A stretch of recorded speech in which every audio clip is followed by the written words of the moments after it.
It's almost this sense of giving away our power in order to have something that's very rigidly controlled. We tend to want to bridge relationships because I think deep down we know we can't do it all ourselves. And my big wheel was understanding was that I should be self-sufficient with my family. Hello and welcome to the Permaculture Vine Podcast. My name's Cormac. I'm your host, and today we have a roundtable on self-sufficient families through regenerative communities. Welcome, guys. Nice to have you here. Good to be here. So we're just going to go once around the loop here, just a quick introduction, and then we'll get into the topic. Jamon, do you want to go first here? Yeah, absolutely. Can do. Well, my name is Jamon Mysliwiec. I'm the founder of the Independent American Gardener nonprofit program. And what we do is actually very much involved with the whole paradigm on self-sufficient families through regenerative communities. I am pretty much an average Joe in every sense of the word. I kind of got my hands in a whole bunch of different areas and fell in love with permaculture some years ago. That led me to the work that we're doing now, where we travel all over the country and we teach and educate families in their homes and in their living rooms, right, where the families actually gather, where it makes it real.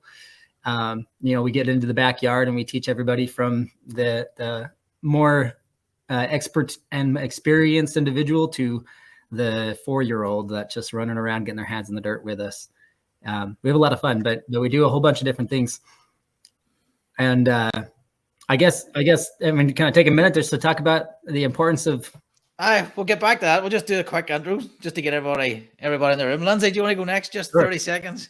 Sure, yeah. I'm Lindsay Brandon from Permaculture Canada and also armagarden.world. So 2 companies that are focusing on permaculture education and design and also ecosystem restoration, working with communities and changing policy in the world. Leszek. Yeah, I live in Poland right now. I am permaculture designer. I am technical assistant of Jeff Lawton right now. And at the same time, I am very much deeply involved in building communities in general, not only in permaculture, but everywhere. But permaculture is my heart, I would say. Great stuff. Thanks, guys. And Jamon, do you want to take it away there? Sure. Yeah, I mean, I wish I'm a little bit behind today. I wish I had some slides so I could give you a little bit more of a rundown on my opinion on this topic, but I really feel like it's super, super important. I grew up in a world where I was on a little 3-acre homestead until I was about 9 years old. And then all of a sudden I got thrown out into the city, and I grew up very much involved with friends that were part of the public school system. And I was homeschooled growing up.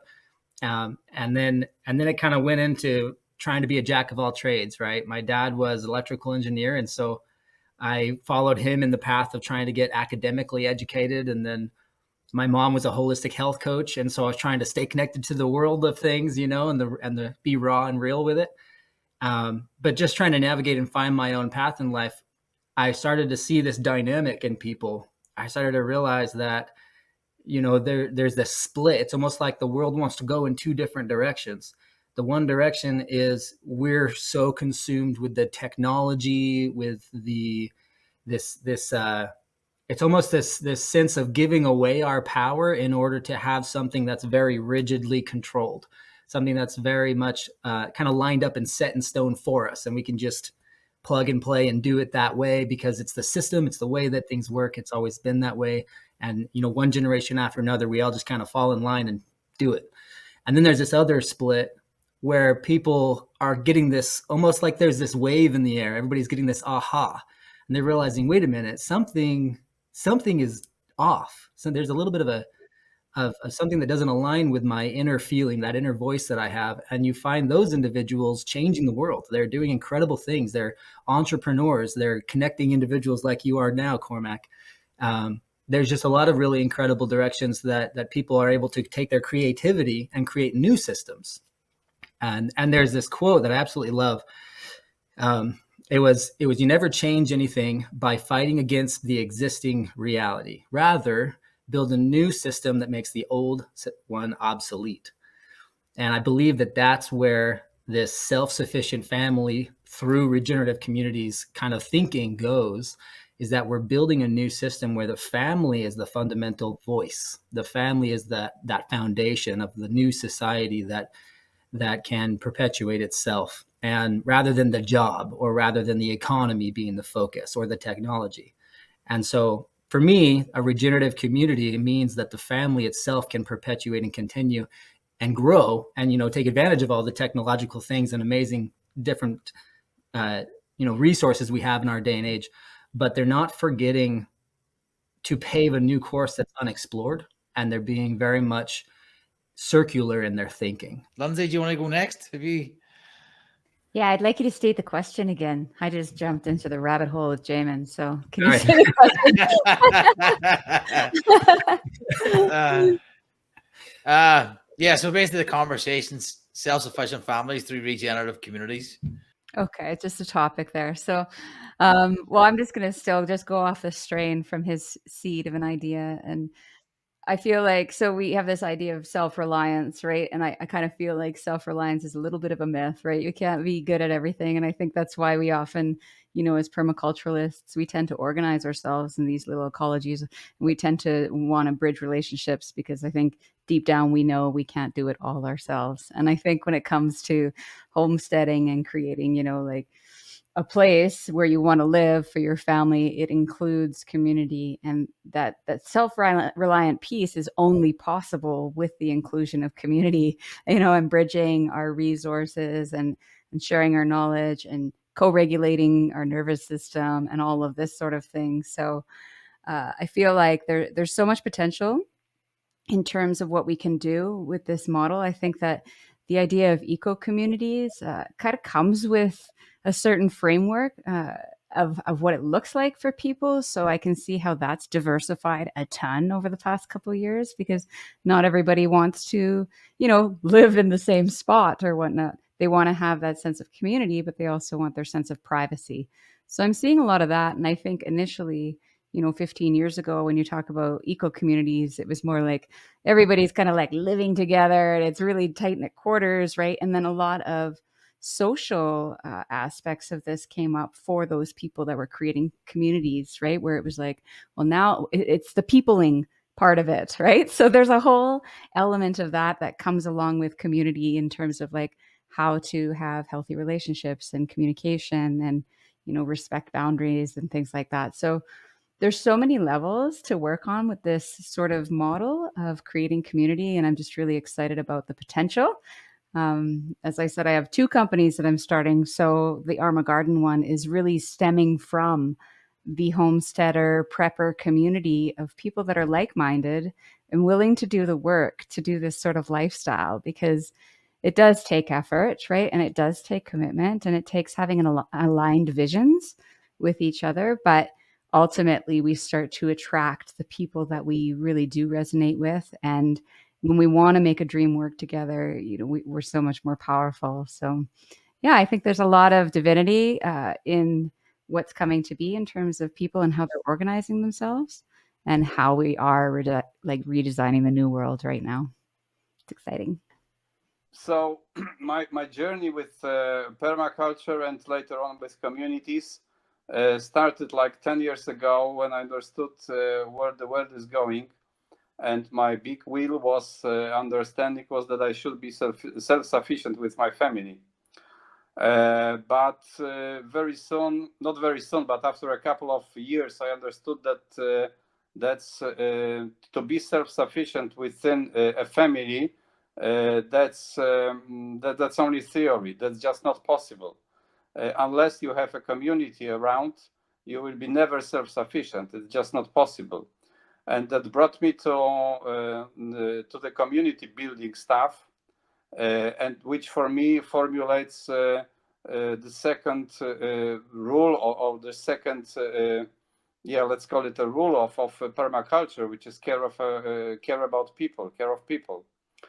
This is how I understand it. So, and this brought me to building communities, in fact, which I'm doing right now. But regenerative, what you are talking about is regenerative communities has really a deep sense and a deep meaning for me.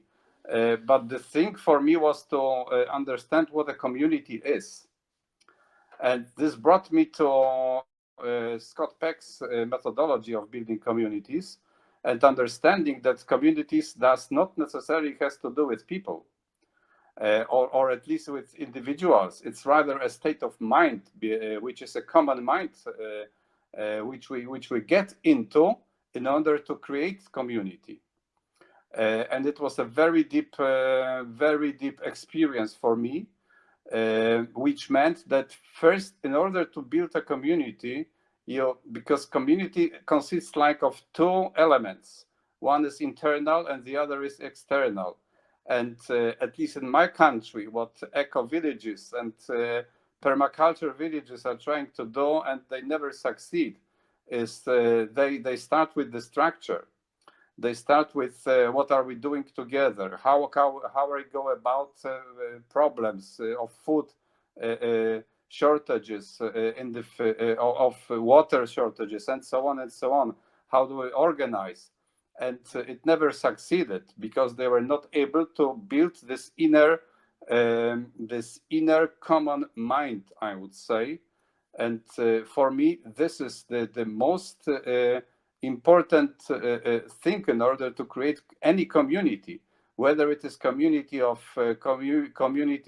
people who know each other, or it is a community within a family, or within a couple, within a marriage.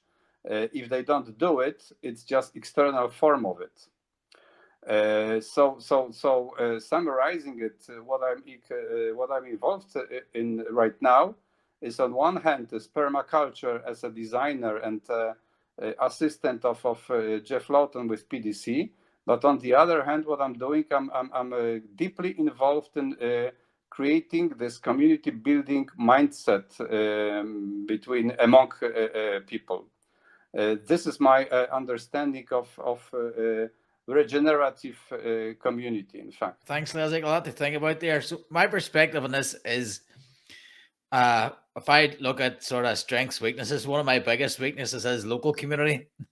I have an online community, but if the lights go out, that's no good to me. So it's something that I'm actively trying to do this year. And as part of my permaculture diploma, I have one of the projects is designing myself into community. So I'm definitely in the right place to get the best advice here. So how would someone like myself who struggles with that point of view, where would I start? I can talk to that one because I've been doing this journey a lot myself as of late. Previously, I was working more hybrid online, people in other countries all over the world and stuff, and I still continue to do so. But I really felt that where I was like, bioregionally, I need my connections because, if stuff really did go to custard, where am I going to go? Right. So, making those local relationships was near and dear to my heart. So I just started reaching out and into organizations, right, that I was already aligned with. So Alberta Native Plant Council was one of them. Alberta Farm Clubs, Organic Alberta. These are the sorts of things that are in my current area. So I just looked at their events and I just started attending them and networking with people. And that, just as soon as you start putting your body in the same place as the organisms that you want to jibe with, it just goes off, right? Like it's magnetized and then it expands. And then, because I think that the work that we're doing is always kind of bigger than ourselves overall. Anyways, there's a bigger vision and there's a bigger organization kind of that I'm falling within. So I always just kind of encourage people to do that. Is just like go to events and actually just put yourself into physical places like nurseries and things like that, where we're doing the kind of work where, the designs that we're creating are going to have to get in the ground somehow. So I thought about the steps involved of the things that I do, and also looking outside of permaculture, right? So that I wasn't keeping myself in that box.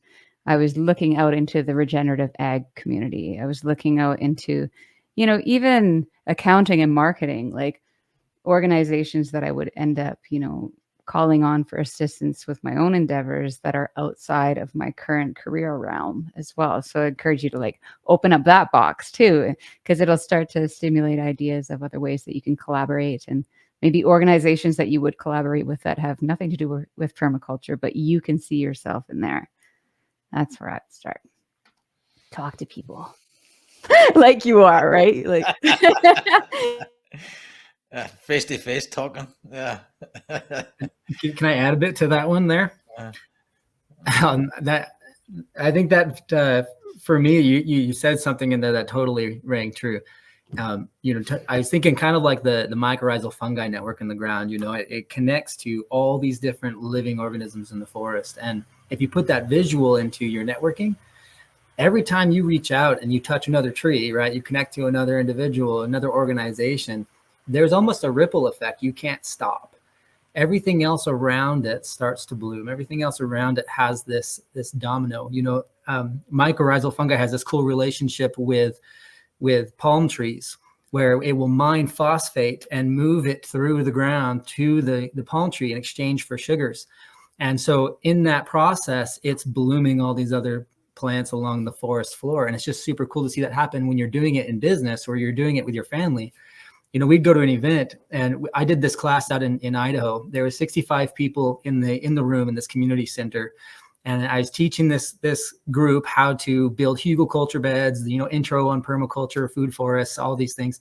And it was just almost eye-opening for me, because it was our classes are very laid back. They're not really like, hardcore academic. They're very discussional, very family friendly. And it was eye-opening for me, because it was almost like every person in that room had something else that linked to another individual in the room. And I decided to step back for a minute and just tell them, hey, why don't we all network for just a minute? Let's take 10, and I want you all to exchange phone numbers. And I had a mentor once that did something very similar for me when I was attending his classes. And it's really cool when you start to see from you're standing in the position of stage looking at this group, and you start to see all of this networking happening. It's eye-opening. It's very fascinating. And ways to move forward are just paved right in front of you. And then you later on, I'd go connect with them myself as well and start to network that way as well. But for me, it was really important. And what we've done for the last 2 years, particularly, to physically go place myself in those positions to make those connections happen. As a permaculturist, my grit is I like to be in the dirt. I like to actually touch it. I don't want to sit in front of the computer all the time. It's part of the reason I struggle as a business owner, because it drives me nuts to sit in front of the computer all day.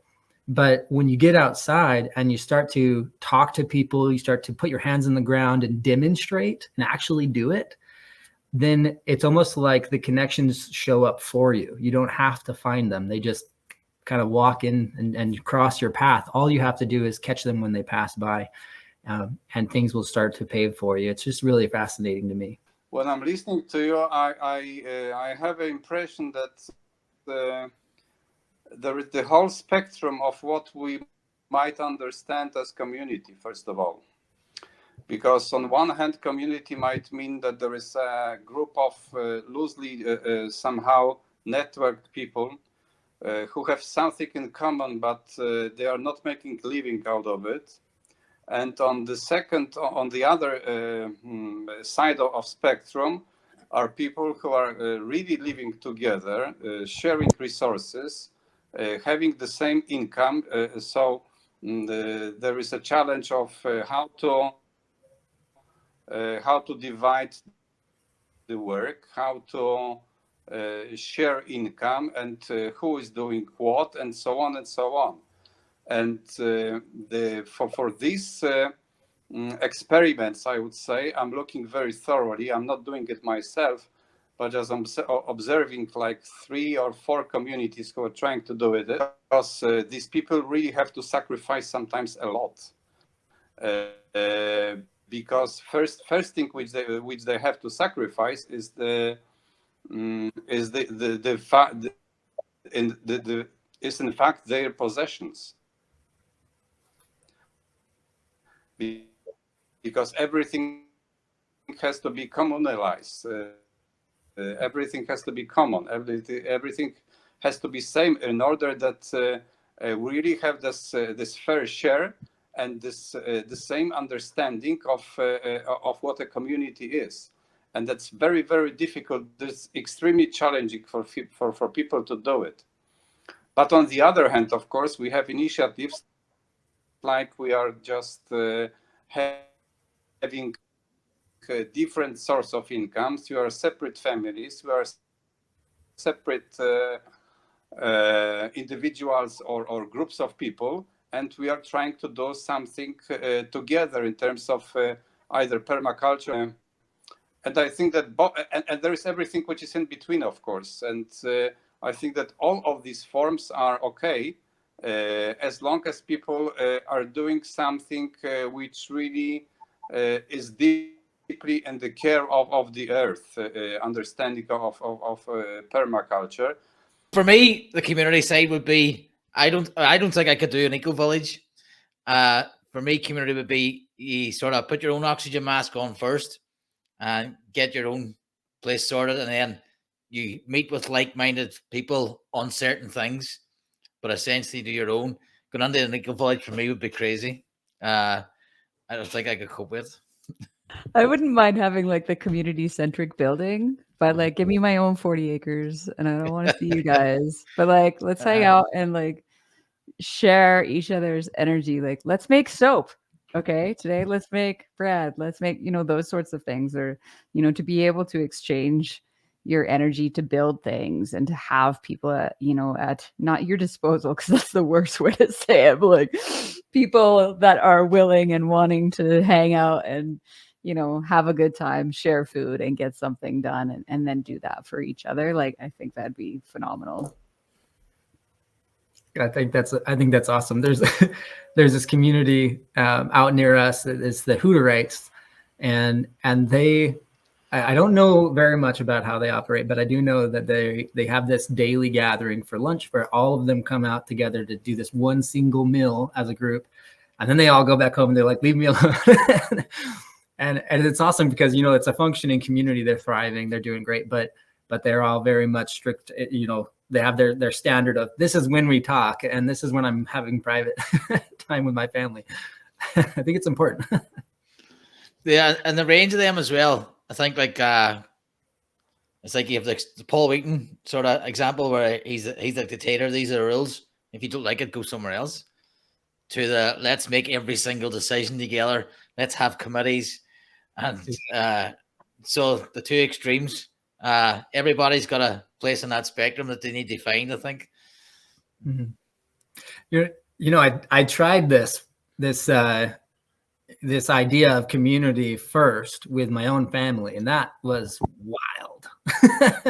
So, in my teaching and, traveling all over, we meet a lot of families that want to have the compound. They want to move out to their 40 acres, 120 acres.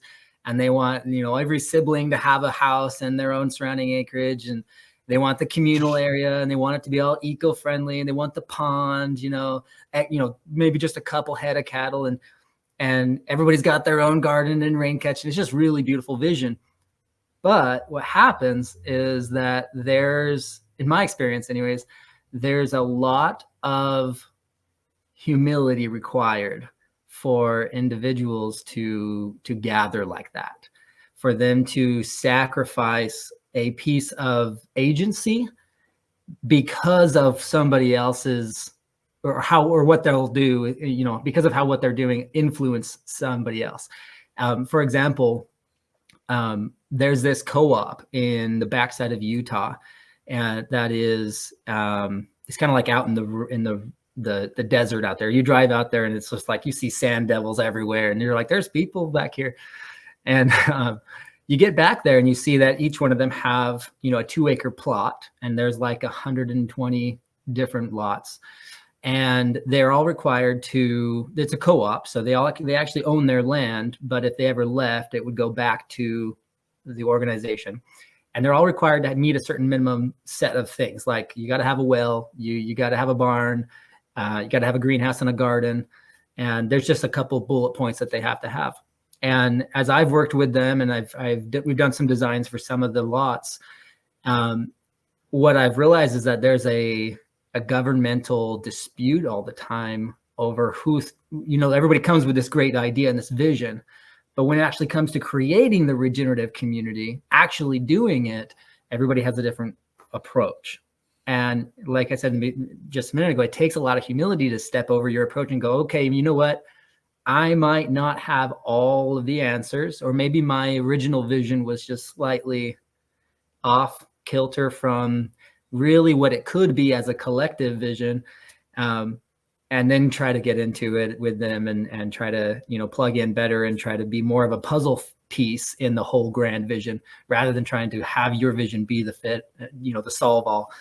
And there's just some hurdles involved with that. And so for me, I think that it's really, really important that if we're trying to create self-sufficient communities, we line out, like you said a minute ago, I think it was Lindsay, you said having your own property first, having your own agency and that own piece of the equation where you can say, hey, this is how I've done it. This works for me. And then plug into the rest and help to create something more common ground.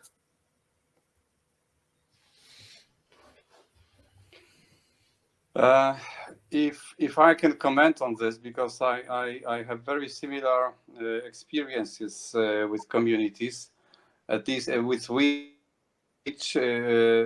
this who try to be community, is this moment of as you said, humility, and stepping out of my own shoes and try to understand in which position you, my brother, are in fact. So it's for me easier to give up something and be in line with something which is common, which is more important, in fact. And what I understood during my work with communities, and what I learned from Scott Peck, is that the process of building community is always the same. Wherever we do it in America or in Europe or wherever it is, it always have this same 4 phases, and each group always goes through four phases. And the first phase is called pseudo-community. The second phase is called chaos. And what we usually do as as humanity, we stop there. Because if there is chaos happening, we tend to either dismantle, I would say, the group, or leave the group, or go back to pseudo-community. And pseudo-community means that we are all the same, that we are serve the same goal, but we are not trying to understand each other's needs. This is about what it's called pseudo. And we just say that we are all the same, but that's only saying that's the way we talk. It's not the way we walk. And in order to go deeper, you have to go to the 4th phase, which is phase of emptying, where we share real problems and real issues, and we just show our deep, our real face. That's how the process goes. And once we do it, then all these things which has to do with giving up certain things and expectations against other people, and being more humble and patient and with people, it's simply much more easier. All this stuff then goes much easier. And this is exactly the workshops that I am delivering with guys from your country, from America, with Community Building International, with Edward Grudy. And once people go through this process, it's much easier to build real community and to have this external, I call it thing, this structure thing, to go much easier because in the situations which I have, where people are coming as a designer, are coming to me, they want to build eco village or permaculture village or whatever, not because I cannot do it, but because they almost killed each other fighting against where the pipe will go or where the pond will be, and I don't want to be here. I don't want to be over there. because there is river, there are mosquitoes, and my place should be over there, and so on and so on. That's the common problems which people encounter in fact. And they, although they know each other for 30, 40 years, they go through the building process community and community building process, they simply do not know what they are dealing with, and they just bump to the huge and very hard wall, and they don't know how to go around it. That's at least my experience. So the 4 steps was pseudo, chaos, empathy. Was there a 4th step? Emptying. No, it's the third phase is emptying, and the fourth phase is called a real community. And real community has to do with a state of mind where let's assume that in the beginning there are people who makes us nervous, who we don't we just fight with them, and we don't like them. They just make a number of and say their attitude is completely different from ours, and it's so difficult sometimes for us that we cannot go over it, or we don't know how to do it, because their vision of problems is completely different. We cannot tolerate them. In fact, what happens after community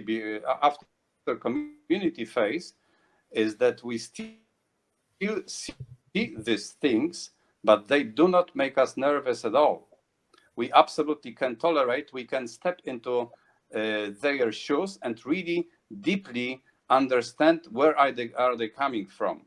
So it's much easier for us to understand what the motives of their attitude is. It's much easier, and we try on the first phase. Well, what we try to do is to try to fix people and to give them advices and say you are doing this wrong. It should be done this way, and so on and so on. And this is not happening in community state. We just don't need it, because in a deeper spiritual dimension, we are simply becoming these people and fully, deeply understanding from where they are coming.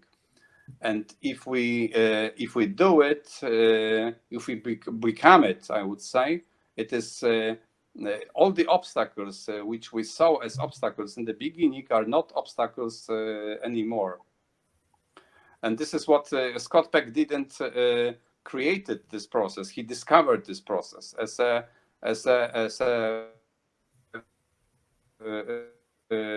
inherent process in which every one of us is born. In fact, it is born. We are born into this process. In fact. What'd you say his name was? There is in your country. I mean, not your, because I'm so sorry, but you are not from the US. But for example, what is happening in order to illustrate it. Sorry. What I'm saying, that in order to illustrate it better, is that there are examples of people community, and these are people from Ku Klux Klan at the same group in the same group of black people, and they can talk to each other after the workshop. They go that deep. This communion go that deep that this problem. And is that guy's name Scott Peck? Yeah. So just a quick thought on that, and I'm kind of curious because I've been watching a little bit of what Lindsay's been doing in Canada and following some of your Telegram stream, and I want to know how you're approaching this. But for us, you know, I totally agree with what you're saying. People, you know, on a philosophical level and on a real world level, and what we're dealing with.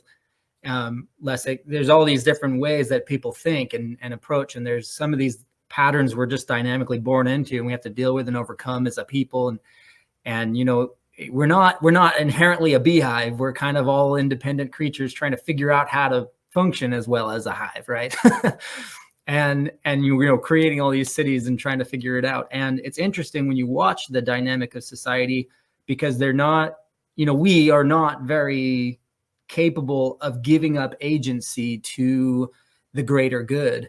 We're very much creatures of habit, and we create those habits based on desires, and we have, you know, neural pathways in the amygdala and all these different things that play into those patterns that cause us to take the actions that we take in society. And so you could go down a huge rabbit hole just in the psychology of people, but really, like, when we're looking at what the world is doing, I want to be hyper focused on the solutions of what's the ground level, what is the simplest things that we have to do to reach that regenerative position, that regenerative society. How do we really make a regenerative world? And if you dissect that and you look at what society is doing now and what's possible, and just get creative and just, like, you know, break the mold of the paradigm of what society says it should be, or says we could be, or, you know, whatever our creature habits may be, and just say, what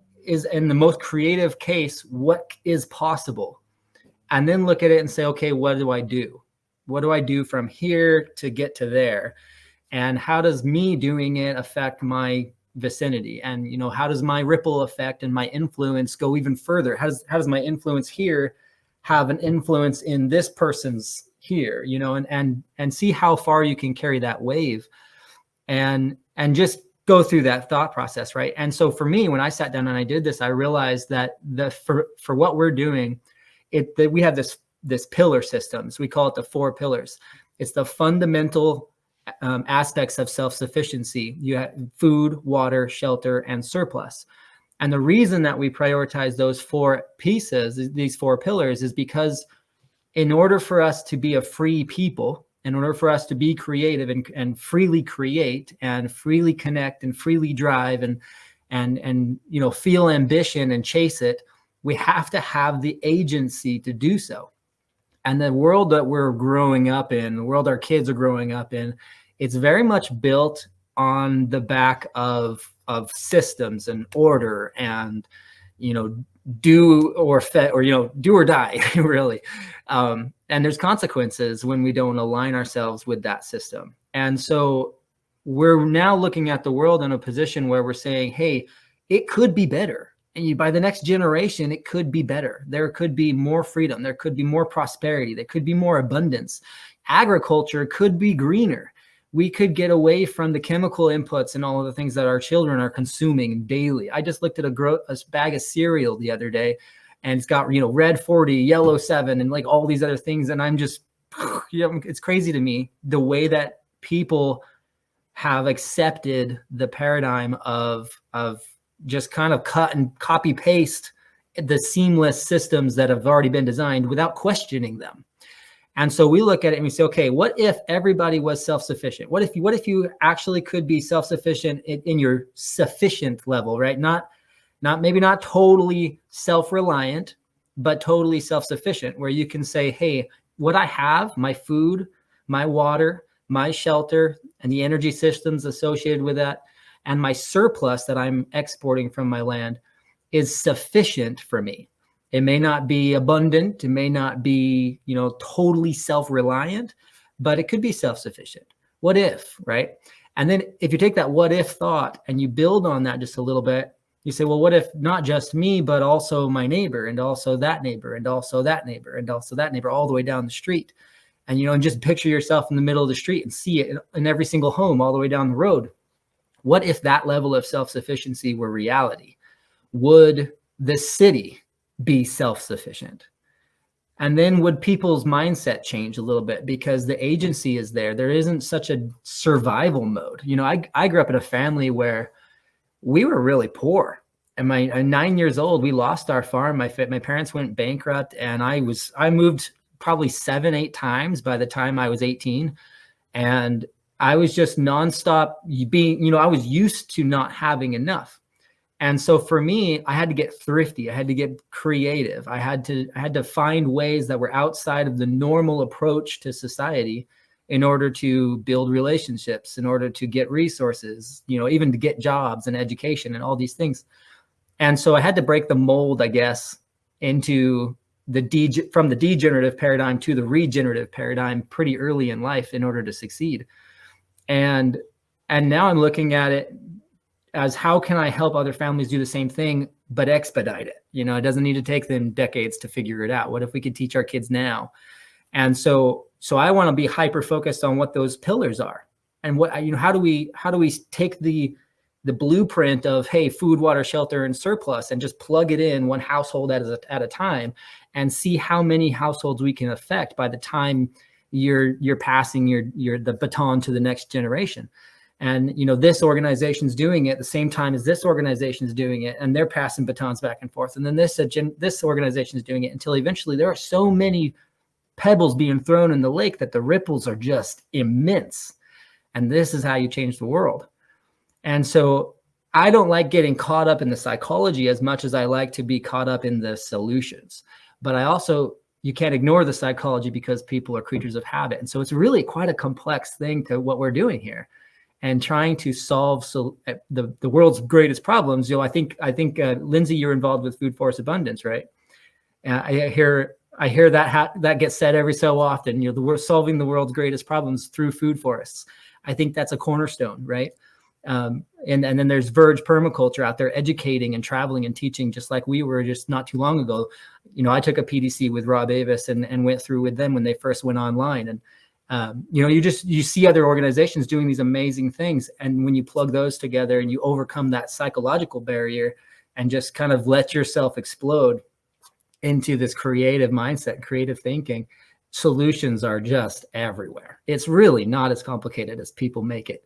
It's just about putting a seed in the ground. It's very simple. Lindsay? Yeah, I got a lot of stream of sparks of inspiration from a lot that was said. Leszek, you talk about the immaterial and the material, and that's exactly what we're working with, which I think is a really phenomenal point that you brought to light, is that we're working with both the seen and the unseen. And the psychology, is that Scott Peck was a psychologist? Is that the same guy? Yeah, he wrote the book. Okay, just wanted to make sure I got the right one. And then Jamon, you were mentioning like creativity, right? Like, so again, we're talking about the unseen and bringing it into the manifest world, and like what we create from that becomes the seen, becomes the material. But ultimately, this is all stemming from the immaterial, unseen space, which is just a really interesting concept to think about. And what that whole fiasco that happened a couple of years ago, it really pushed people into a space where they've become more creative thinkers, and they've started to question absolutely everything. And I think that's a real gift that came out of that dissonance and the shuffling of what we thought the ground was. Now people are not easily accepting what they're being shown. So I think it's opening up a world of creative thinkers, which is a phenomenal result of the disturbance. And as we know, disturbance also can equal progress. So again, it's just another example of that unseen to seen, and how that's shifting in form. And then this idea of community, I think here for myself and a lot of people that I know, the experience of community comes from music festivals, right? In small doses, where people, and things like Burning Man, and where you show up and you have a village, and all of a sudden people feel the freedom to show up exactly as they want to. They, maybe they push the borders and the boundaries of who they think they are and step into new personalities or whatever, right? They kind of shed those masks and layers and all of that and show up in a different place, but also have a different experience of how reality can be. Especially at Burning Man, it's just phenomenal, right? Where no money can be spent or anything like that. And everybody's welcoming you in. And there's this great sense of family. And so we experience that on a small scale in music festivals all over Canada, where it's just a different way to be. And people show up knowing that it's going to be like that. And I'm going to go there and I'm going to get my cup filled, and then I'm going to come home and all the inspiration and goodness that I received is going to reverberate out into my community. So I feel like that's a really small way that people start to get involved with this community aspect and start to get comfortable with the idea of like, I don't want to just live with that when I go to those music festivals. I want to kind of have that all year round, all the time. And then the last point I wanted to say on that was that the community, once you are, say, homesteading or whatnot, it also becomes a need as it comes to, it can be a challenge to be out there isolated, right, on your own. And then say you do have a piece of land and a big homestead and whatnot, you want to know your community, right? If an actual emergency happens, you want to feel comfortable that you can run to your neighbor or whatnot, if there's a fire coming and band together to support each other. So I think that the element of, having a community can come from different places for different people, which is where we get into that psychological meaning behind what we're doing and why we're doing it. So I love that. Thank you. Yeah, Christopher Nesbitt, he's been on quite a lot. Yeah, they actually had lovely. fire. They had fires in Belize recently, and a lot of community came to him to help him out in his property, and then he's away now helping other people. So it definitely does work. So there's a GoFundMe, by the way, link in the description for Christopher for my mountain research farm. They lost a lot of land through fire, so that link's in the description. Just thought I'd throw it on there. Awesome.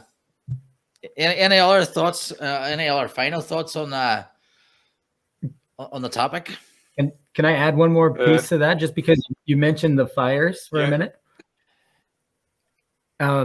So I just recently went out to get some wood from one of the local Amish communities out in my neighborhood here, and they have a sawmill on their land. And so I just went out there to explore, make some new connections, picked up some lumber.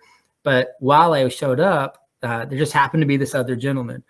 And in my community, there's a lot of different organizations around us that, different denominations, a whole bunch of cool communities. And, the Hutterites, I got the Amish around here. There's Mennonites over there. Like there's a whole bunch of them. It's really cool. But while I was hanging out with these guys for a minute, this guy that showed up, I don't remember what, I think it's Southern Baptist or something like that, but their community is very detached from the internet. They don't have computers. They don't drive cars, right? They don't have any of these technological things. And so while all the world is going through this massive movement, they really don't know what's going on until something else, is printed on paper or shown to them or told to them by some other means. And so it was cool because I got to talking to him, and he's catching the wave. He's catching that, that unseen inspiration. And he says, I just feel like we need to have like a community, like some kind of connection to all the other people around us. And I just feel like we're in a bubble and I'm supposed to connect. And he looks at me because he goes, can you help me? Can you help me connect? Like we're going to go to the fire department on Wednesday, and we're going to meet the chief, and we're going to sit down at the table. And it would be really cool if you could bring some of your people and go up there too and meet us. And he's like, a 10-minute drive from where he's trying to go. And he's talking about having to leave 2 hours early on his horse and buggy. And like, and it's just fascinating to me to think that even the people who are not connected to, like we're in this amazing technological exchange right now through the, I guess it's not Zoom, but, and people that are totally disconnected to it are still catching it. It's almost like this contagion around the world we just had, but in a positive way, where everybody is feeling this movement. So it's super cool to be a part of it. Great stuff. Leszek, you trying to say something? I loved about what. I tried to say something. What I loved about what Lindsay said is about these festivals and all this stuff. Because when we go back to how communities look like thousands of years ago, to which we try to return to these things. The rituals were one of the, if not the most, one of the most important things, and it was singing together, doing things together, making gathering crops together, and so on and so on. So this element is absolutely crucial in building communities, whatever community it is. Also, what I would like to also to add to it is that what you said about these 4 pillars and self-sufficiency and so on, that's all very important, and I am not questioning at all. But the thing is, what are our motives to do it? Because normally our motives are we want to be self-sufficient because otherwise we will die because of agriculture and so on. And that's somehow a basic motivation which many people have. And that's not the way we go. I want to be, and I was also thinking that way in the beginning. Right now, I don't care about it at all. I want to create my farm and to build diversity because I love nature. And my major motive right now is to help nature to, first I think about nature, and later on I think what yields I will have of this nature. So this has dramatically, I would say, changed in my attitude and my understanding. And honestly, I don't know how to inject, how to infect people in such a way that they start with love and not with benefits. I don't know how to do it. I think, but simply maybe injecting this idea simply because I cannot force anyone to love anything. Yeah, I think that's a big piece. I think that's really quite critical, to be able to look at the world in a way where you're thinking more for something else, or maybe even somebody else, than yourself and your gain first. In my experience, as we've gone and taught these concepts and the 4 pillars, I'll sit in front of a group and I'll try to, it's not always perfect, but I try to meet the language of who's there, right? Usually as a public speaker, you stand in front and you say, hey, who am I talking to? What's your name? Where are you from? How many kids you got? I'm a dad. I got 5 boys and a little girl. That's kind of the language you start from. And it's interesting because you'll notice the difference as a presenter if you're speaking to the crowd based on I'm here to deliver my message and this is it, and then go buy my stuff. Or if you show up and you say, hey, what's your name? Who's your friend? Where, what's your favorite color? And you actually meet these people and you really get to know them, and it completely changes the paradigm. And so I think you hit the nail on the head just by saying that that's important, and that's a fact that we have to have that shift. One of my mentors taught me about the regenerative paradigm, and he broke it down something like this. He says most of society believes that we live in this degenerative scale. We're inherently wicked creatures. Mankind is a plague on the earth, and we were born evil. And so we might as well just eat, drink, and be merry and live our life to the fullest. And, no consequence to the guy beside us if we choose to throw our trash out the truck on our drive to work, and that's just that. And that's the inherent belief system of somebody that's stuck in that degenerative paradigm. And then we have the sustainable paradigm, which is where a lot of folks are stuck. The whole world went into this idea that we could sustain ourselves because we're inherently evil, and at best maybe we could get net zero. At best we could be zero-scapes, and we could conserve water, and we could be sustainable in our efforts. But you have to ask yourself, what are we sustaining? And what level are you trying to sustain, to stay and plateau at? And that belief is still falsely rooted in the idea that we're inherently bad and wicked creatures, or we're a plague on the earth, and we've just, at best, we can do no harm. We're not capable of doing anything better than that. But then there's this select few that choose to break out of that way of thinking and put other people in front of themselves, put the world in front of their own needs, and choose in on a bigger ambition, a bigger connection to life. And they live within the regenerative paradigm. And the regenerative paradigm says, no, we're not inherently evil. We're not a scourge on the earth. As a matter of fact, we have the capacity to be the most beneficial life forms on the planet. And with our collective efforts, we can change things that no other life form can change. And I believe that if we can get enough people into this paradigm and break the mold out of the degenerative and the sustainable into the regenerative paradigm, we will have enough success that those few select that are choosing to opt into sharing and giving and spreading that wave, you'll see a tangible difference in one generation. And there's enough happening right now around the world where if you do just a little bit of research and find out what movements are taking place, you almost can't walk away without hope, because there are things people are doing right now, many of you, that are just mind-boggling. And when you really think about the impacts that they're going to have, if you're locked in this idea of looking at the world and feeling woe and despair and grief and sadness, you can get out of it by watching what other people are doing that is quite phenomenal. I started looking into these things when I learned about the green belt in Australia, I think it was, or Africa, the green wall. And then I learned about Verge, and I learned about all these other things and just started going down the rabbit hole of what big, beautiful things are taking place. And so I guess just to kind of round that out, I think that the solution is just the paradigm shift. I don't think that it's something we can tangibly do. I do think it, like Lindsay was saying, it starts in the unseen world. And we just have to be able to personally recognize where we're at in one of those three paradigms there and choose which direction we want to move forward in our trajectory. Because in the end, you're off just a little pivot. Your trajectory is going to put you way, way out in left field. And so we really need to be crystal clear on who we are and what our fundamental beliefs are and step forward in that regenerative method. Awesome. I'll say one final thought. Just that bridging from the unseen to the seen. I've always, in my yoga classes, I taught yoga classes for 15 years. And that was kind of the point. We are that touch point between the cosmos and, whatever's below us and the unseen and the seen.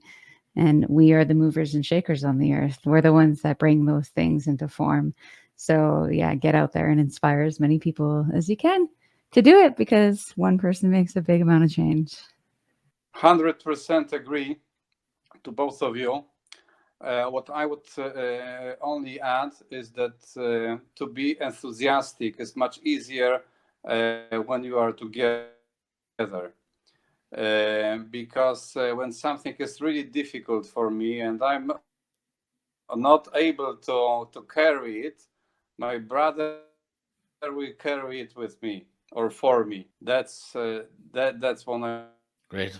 Thanks very much. Guys, we're just going to go around the house. Just tell people where they can find you, and if you have anything you're working on at the minute. Leszek, do you want to go first there? Yeah, I have two websites.